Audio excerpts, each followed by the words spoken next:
On est revenu encore de notre troisième pause. Excusez, j'ai été obligé de couper un petit peu parce que j'étais complètement déconcentré. Mon petit-fils, il faisait pleurer.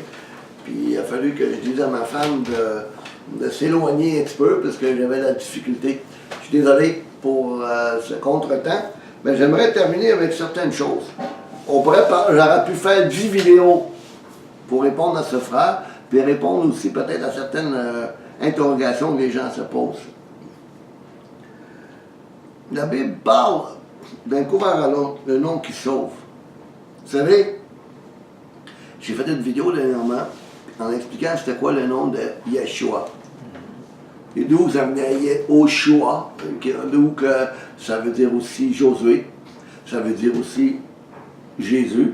Et dans l'évolution de Yehoshua sur 1000 ans, ça finit par écrire Yeshua. Yé à cause du tétragramme hébraïque qu'on retrouve dans Yehoshua. Les 3 premières lettres consonnes, c'est-à-dire du tétragramme. Yeshua en hébreu, ça veut dire sauve, éternel sauve. On sait très bien qu'il y a un seul et unique sauveur. Hors de moi, il n'y a pas de sauveur. On a lu tantôt les textes, même je pense que c'est Acte 20, 28, quelque chose comme ça, que la Bible parle, le sang, prendre soin de l'Église de Dieu, qui s'est offert par son propre sang, quelque chose comme ça. Okay, donc on voit très bien que c'est Dieu qui est le sauveur. Il n'y a rien qu'un sauveur. Il n'y a pas 2 sauveurs, comme il n'y a pas 2 rois, comme il n'y a pas 3 rois, comme il n'y a pas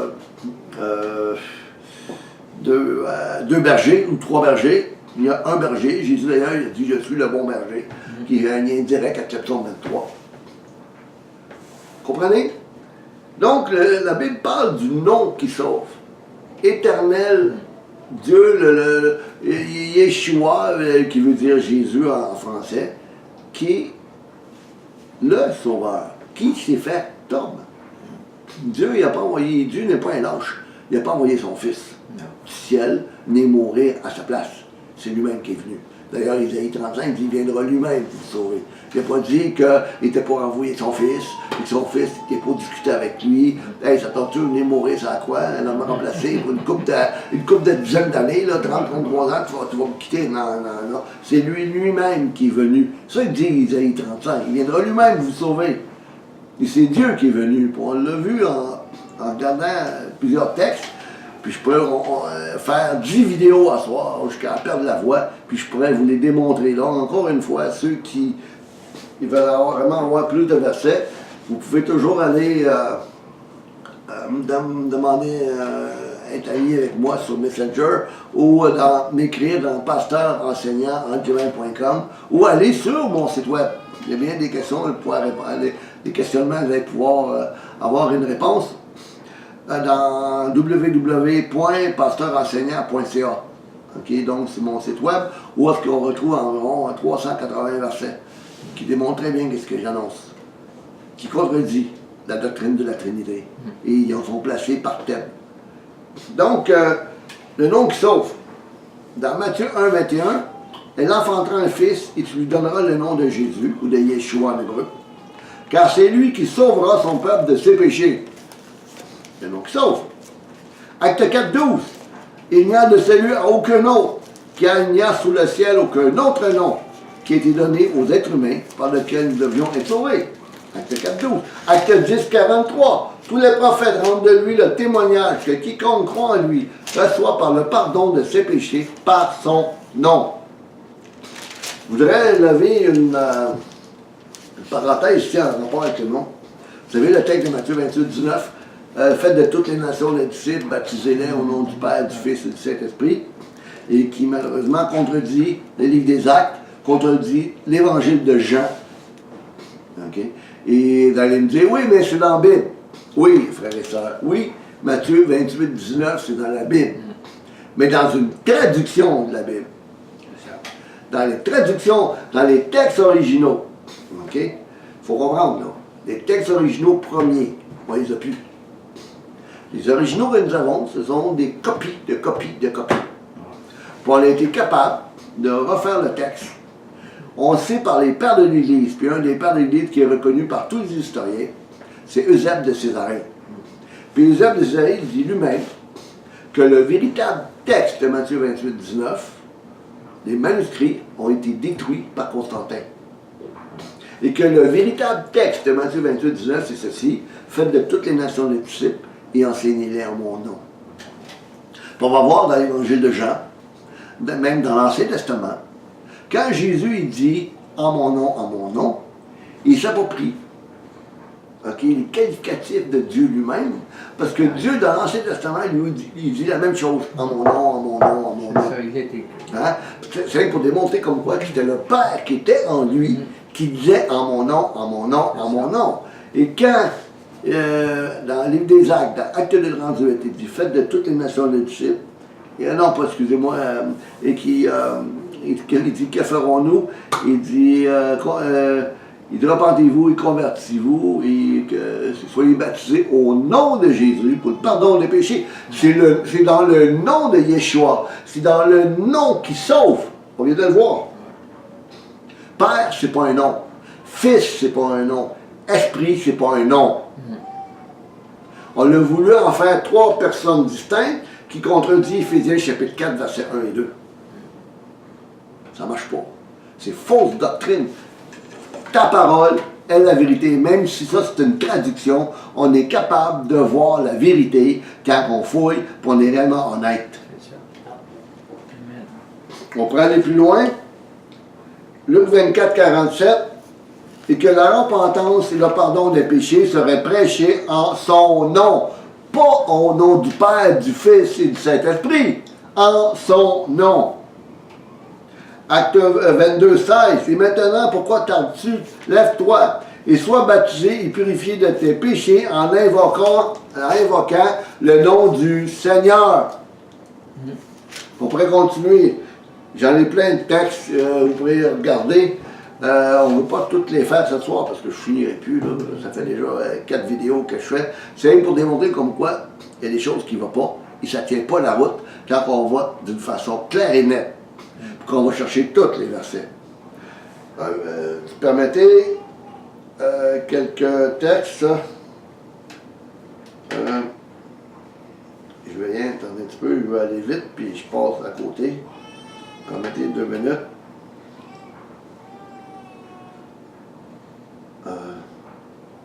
Voyons ce qui est. Là, je vais aller trop vite. Bon, c'est ça. OK. Vous savez, il y a 44 versets dans le Nouveau Testament qui parlent que Jésus, il parle tout le temps en son nom, en son nom, en son nom. Dans l'Évangile de Jean, chapitre 14, 14, si vous demandez en mon nom quelque chose, je le ferai. Encore une fois, en son nom. Marc 9, 39, mais Jésus leur dit, ne l'empêchez pas parce qu'il n'est personne qui faisant un miracle en mon nom puisse aussitôt parler mal de moi. On pourrait citer Matthieu 18, 20. Car deux ou trois êtes assemblés en mon nom, je suis au milieu d'eux, en mon nom. Jean 16, 26. En ces jours-là, vous demanderez en mon nom, et je ne vous dis pas que je prierai le Père pour vous, parce qu'il est le Père. Ouais, c'est ça. OK? Jean 16, 23. Et en ce jour-là, vous ne m'interrogerez plus sur rien. Amen, amen, je vous le dis. Tout ce que vous demanderez au Père en mon nom. C'est Jésus qui parle. Mais dans le fond, c'est le Père qui parle à travers Jésus. C'est ça. OK? Même Luc 21, 8. Prenez garde que vous ne soyez pas égarés, car beaucoup viendront en mon nom en disant c'est moi. Et le temps approche, ne les suivez pas. Puis un dernier qu'on pourrait voir dans Marc 16, verset 17, et voici les signes qui accompagneront ceux qui auront cru, ils chasseront les démons en mon nom, ils parleront de nouvelles langues. Alors, il y a plein de textes, là, puis je pourrais continuer à les citer. Quand Jésus parle en mon nom, il s'approprie un qualificatif, une autorité qui vient de Dieu seul. Et je vais vous le démontrer. Dans l'Ancien Testament, il y a 84 versets.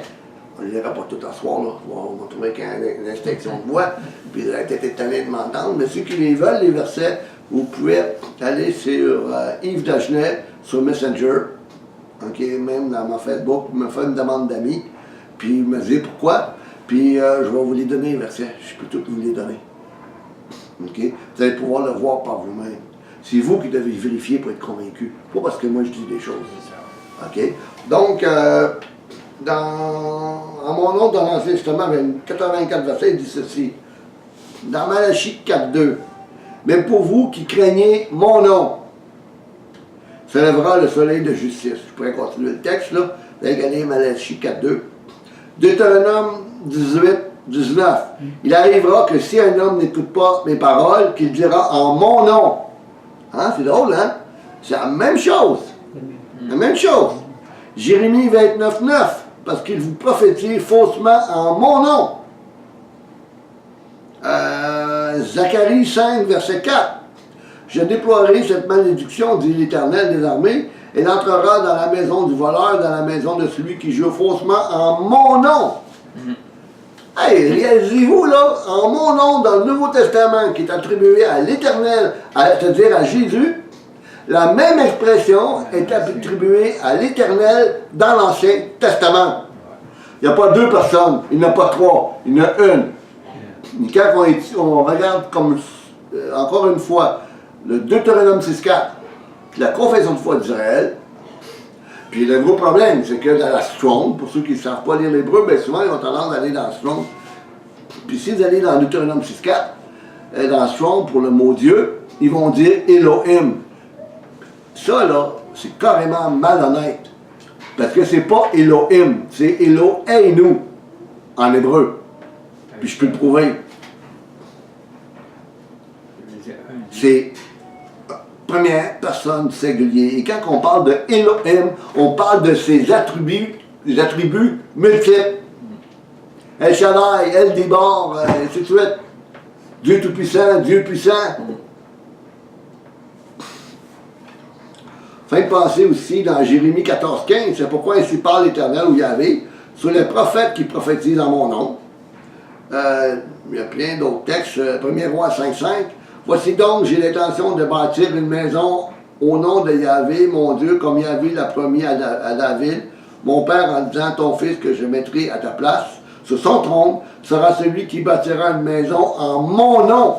Encore une fois, en mon nom, 84 versets, qui démontrent très bien, pas pour rien que les apôtres baptisaient au nom de Jésus, et non à une trinité fictive. Fausse doctrine, mes frères.